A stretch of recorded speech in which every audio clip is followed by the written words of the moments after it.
नेपाल बालेनजीको सम्पूर्ण योजनामै नेपालको राजनीति चले जस्तो लाग्दैन तपाईलाई? त्यत्रो आन्दोलन बालेनजीलाई प्रधानमन्त्री बनाउनु पर्छ भन्ने अवस्थासम्म पुगेको थियो। बालेनजीले नमान्दा सुशीलाजी हुनुपर्ने स्थिति आएको थियो। सुशीलाजीलाई समर्थन बालेनजीले गर्दाखेरि पनि त्यो आन्दोलनकारी सबैले हस् भनेर मानेको अवस्था थियो। उनले संसद विघटन गर्नुपर्छ भने विघटन भइदियो। सेनासँग वार्ता गर अरूसँग होइन भन्यो, त्यहीँ गएर वार्ता भयो। अन्तरिम सरकार बनाउनुपर्छ भने अन्तरिम सरकार बन्यो।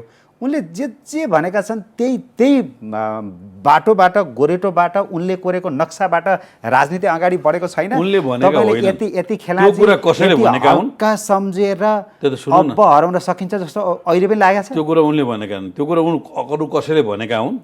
उनको सोसियल मिडिया मार्फत एक्सपोज भएको। उनी त्यो कुनै लेख्ने पढ्ने त्यो खालको मान्छे होइनन्। एउटा कुरा बताइदिन्छु म तपाईँलाई। त्यो कतैबाट भएको डिजाइन उनी मार्फत प्रकट भयो होइन। र कहिलेकाहीँ अगुल्टोले हानेको कुकुर टाढामा भन्छ। बालेन अगुल्टोले हानेको कुकुर टाढामा परेका हुन्। उनलाई प्रधानमन्त्रीको अफर आएकै हो जेनजी पुस्ताबाट।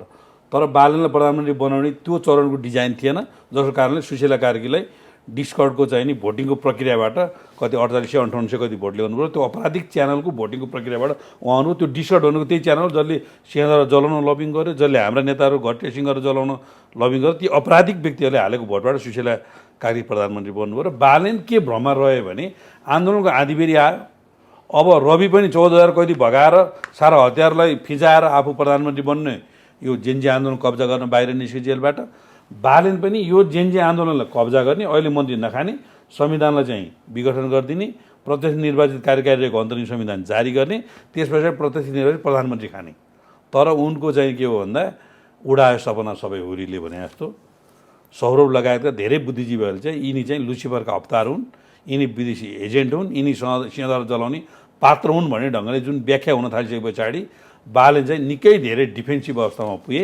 र अहिले बालेन